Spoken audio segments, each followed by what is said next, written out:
اور علامہ خادم حسین رضوی صاحب کے تمام نئے بیانات سننے کے لیے ببو ٹی وی کو سبسکرائب کریں، بیل آئیکن کو پریس کریں، ویڈیو کو لاسٹ تک لازمی دیکھیے گا۔ حضرت ابو ہریرہ رضی اللہ تعالیٰ عنہ فرماتے ہیں کہ ایک دن ہم بارگاہ قدس میں مسجد نبی شریف میں بیٹھے ہوئے تھے تو نبی علیہ الصلوۃ والسلام نے فرمایا کہ انطلقوا الی یہودا، فرمایا سارے یہودیوں کی طرف چلے۔ تو کہتے ہیں ہم نبی علیہ الصلوۃ والسلام کے ساتھ جو ہے وہ نکل کھڑے ہوئے۔ جب نبی علیہ الصلوۃ والسلام یہودیوں کے پاس پہنچے تو آپ نے فناداہم، سب یہودیوں کو جمع فرمایا اور اس کے بعد فرمایا کہ یا معاشر الیہود اسلموا تسلموا، فرمایا کہ اسلام قبول کر لو بچ جاؤ گے۔ اسلام کا جو مزاج ہے وہ یہ ہے، بین المذاہب ہم آہنگی کا میں نے کہیں پڑھا ہی نہیں ہے، یہ سب منافقت ہے۔ حضور نے ان کے پاس جا کر فرمایا کہ اسلموا تسلموا، کلمہ پڑھ لو بچ جاؤ گے، مسلمان ہو جاؤ، مجھے مانو۔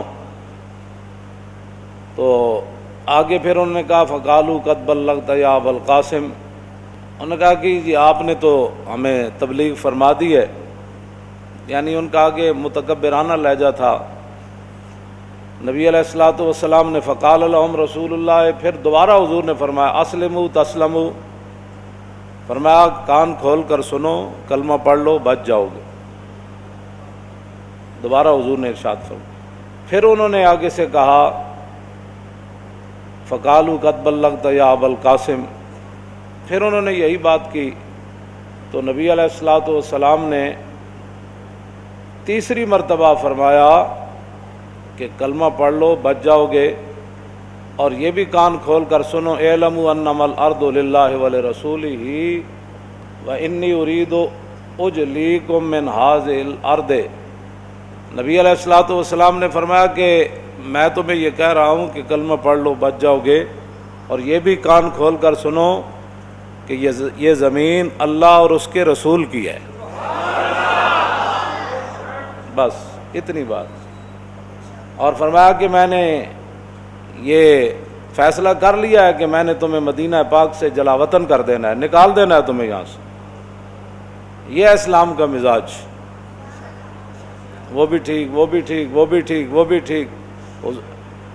اقبال کہتا کہ در غلامی عشق و مذہب را فراق، آنکھ بینے زندگانی بد مزاج۔ اقبال کہتا ہے کہ جب قومیں کسی کی غلام ہو جائیں نا، غلام ہو جائیں، غلامی، اور غلامی صرف یہی نہیں ہے کہ بھائی غیروں کی غلامی، غلامی کے بڑے طریقے ہیں۔ اقبال کہتا ہے جب غیروں کی قومیں غلام ہو جائیں تو پھر ان کا عشق اور مذہب جدا جدا ہو جائے۔ بالکل وہی طریقہ ہوتا ہے جب نبی علیہ الصلوۃ والسلام غزوہ تبوک کے لیے تشریف لے جا رہے تھے تو منافق اس وقت مسجد بنا رہے تھے۔ پھر منافق کا پھر اپنا ایک مزاج ہوتا ہے، چھوڑو جی یہ کیا طریقہ ہے، امن سے رہو، کسی سے چھیڑنے کی کیا ضرورت ہے، جتھے کوئی لگیا لگے ہی رہن دو۔ تو پھر یہودی مدینہ پاک رہ رہے سن، جتھے لگے سن لگے ہی سن۔ پھر رسول اللہ نے ان کو کیوں فرمایا کہ اسلموا تسلموا، کلمہ پڑھو بچ جاؤ گے، کلمہ پڑھو بچ، 3 مرتبہ رسول۔ اور آپ نے فرمایا کہ یہ تو تمہیں گھمنڈ ہے نا کہ یہ تم نے یہاں رہتے ہو، تو فرمایا یہ زمین اللہ اور اس کے رسول کی ہے اور میں نے تمہیں یہاں سے نکال دینا ہے۔ آج لوگ کہتے ہیں جی انگریزوں نے بڑی ترقی کی، تو آپ اگر ان کے خلاف بولتے ہیں تو ان کے موبائل واپس کر دیں، فلاں کر دیں۔ میں نے کہا پہلے وہ اللہ رسول کی زمین سے نکلے باہر، دفع ہو جائے۔ جب وہ اللہ رسول کی زمین ہمیں واپس کر دیں گے تو ہم ان کے موبائل بھی واپس کر دیں گے۔ وہ تو ہمارے نوکر ہیں، اللہ رسول کی زمین پر رہ کر وہ تو نوکری کر رہے، وہ ہمارے کو احسان تھوڑا کر رہے۔ ہمارے لوگ اتنے مرعوب ہیں، ان کو جب دین کا پتہ ہی نہیں ہے کہ جی وہ ان کا موبائل ہے، ان کی بتی ہے، تو میں نے کہا کیڑا احسان کر رہے، زمین ساڑی استعمال نہیں کر رہے، سارے اللہ دیا نعمتیں استعمال کر رہے ہیں، کیا ہے جتنی ساری موبائل ہی نہ بڑھا چھڑی، اتنے مرعوب ہو گئے۔ اور ہمارے لوگ، اقبال کہتا ہے نہ کر افرنگ کا اندازہ اس کی تابناکی سے کہ بجلی کے چراغوں سے ہے اس جوہر کی برہ کی۔ فریاد ز افرنگ و دل آویزی افرنگ، فریاد ز شیرینی و پرویزی افرنگ، عالم ہما ویرانہ از چنگیزی افرنگ، معمار حرم باز بتعمیر جہاں خیز از خواب گراں خواب گراں خواب گراں از خواب گراں خیز. تو ہمارے لوگ ان کی لنڈا سائنس جو استعمال کرتے ہیں، کپڑے جس طرح یہ لنڈے کے استعمال کرتے ہیں نا، سائنس بھی ان کی لنڈے کی استعمال کرتے ہیں. خود اٹھیں، اقبال تو کہہ گیا بس بھائی بڑا سو چکا، اٹھ خواب گراں از خواب گراں، اٹھ اٹھ بڑی ہو چکی، اب تو بہت سو چکا. باقی رہ گیا انگریز اور فرنگی، یہ تو چنگیز خان اور ہلاکو خان سے بھی بڑے ظالم لوگ ہیں. نکتہا گو نمی گنجن در سخن یک جہاں آشوب و یک گیتی فتن. اقبال کہتا ہے میں وہاں دیکھ کر آیا ہوں، وہاں جو مسلمانوں کے خلاف فتنے سوچے جاتے ہیں نا اور سازشیں تیار کی جاتی ہیں، کہتا ہے ان کو احاطہ تحریر میں نہیں لایا جا سکتا، ان کو لکھا نہیں جا سکتا، لیکن ان کی سازشوں اور ان کے جتنے بھی وہ گندے معاملات ہیں ان کے ذریعے سارا زمانہ اور پوری دنیا کو وہ تہ و بالا کر کے رکھ دیتے. یک جہاں شوب و یک گیتی فتن. اقبال کہتا پورے جہان نو تباہ کر دے دیں اتنے جڑے فتنے تسی ویکھ نہیں رہے کتوں چلیا اور کتنے تک امریکہ جڑا وہ تہ و بالا کر دیا چلا گیا. اقبال تے پہلے بھی ایک گل کر گیا، از فریب اگر خواہی اما اشترا نشراز حود خود براں. اقبال کہتا اگر امت مسلمہ چاہتی ہے کہ فرنگیوں کے فتنوں سے اور ان کی سازشوں سے اور ان کے جتنے بھی کارنامے ہیں گندے ان سے بچنا چاہتی ہے تو پھر ایک ہی طریقہ ہے، اور ان کے اونٹوں کو اپنے حوض پر پانی نہیں پینے دینا. میں کہا اقبال آج تو ہوتا تو تجھے پتہ چلتا نا، پانی تو درکنار، انہوں نے وہ ان کے اونٹ تو اپنے قلعے پر باندھ لیے، اپنے قلعے تے بدے ہوئے انہوں نے اٹھ، ہاں فرنگی اٹھ، انہیں تو کیسی ہے نا انہوں نے اٹھا نو اپنے حوض تو پانی نہیں پین دینا.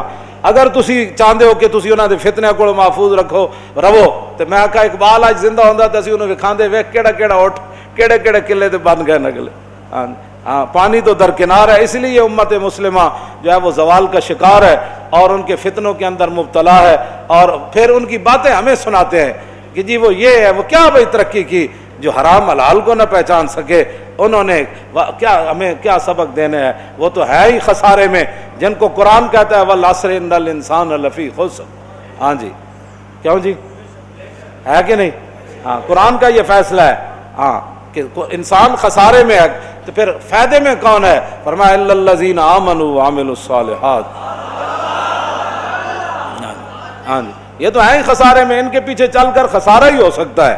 ہاں جی جن کو قرآن خسارے میں کہتا ہے، تم کیسے کہتے ہو کہ یہ ترقی کر رہے ہیں، یہ فلاں کر رہے ہیں؟ کیا ترقی؟ اس لیے کہ تم نے جو دین مصطفیٰ کو چھوڑا.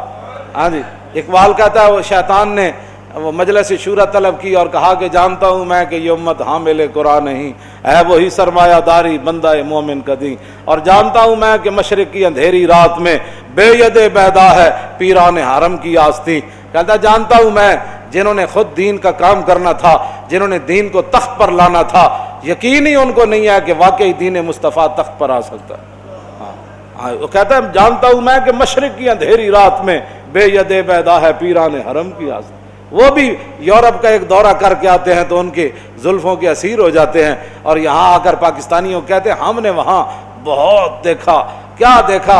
ہمیں پتہ ہے تم نے کیا وہاں کیا دیکھا. میں نے کہا اقبال بھی دیکھ کر آیا تو کہنے لگا او توبہ توبہ توبہ توبہ توبہ، خیرہ نہ کر سکا مجھے جلوہ دانش فرنگ کہ سرما تھا میری آنکھ کا خاک مدینہ و نجف. کیوں جی؟ ہاں جی میں آزمہ خانہ یورپ چشیدم بجانے من کے درد سر خریدم. کہنے لگا ہاں میں بھی یورپ کے اندر گیا، میں نے بھی ان کی میچ چکھی کہ یہ کیا پڑھاتے ہیں یہاں.